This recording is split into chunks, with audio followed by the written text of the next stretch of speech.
In this tutorial, we are going to learn about methods to combine multiple arrays into one in Node.js JavaScript. This is important when you want to merge data from different sources or manipulate data in different arrays at the same time. Let's get started.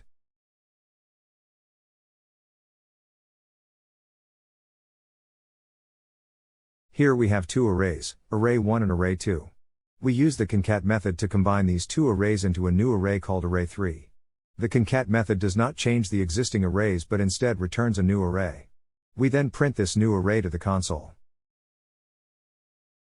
As you can see, the output is a new array that combines the elements of array 1 and array 2 in the order they appear. Now, let's introduce another method to combine arrays, the spread syntax. Spread syntax allows an iterable such as an array to be expanded in places where 0 or more arguments or elements are expected.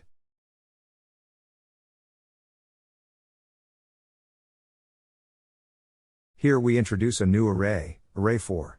We use the spread syntax, represented by 3 dots before the array name, to combine array 1, array 2, and array 4 into a new array called array 5. We then print this new array to the console. As you can see, the output is a new array that combines the elements of array 1, array 2, and array 4 in the order they appear.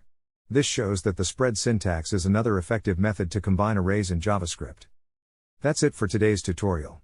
I hope this helps you understand how to combine arrays in JavaScript using the concat method and the spread syntax. Remember, practice makes perfect, so don't hesitate to try out these methods with different arrays. Happy coding!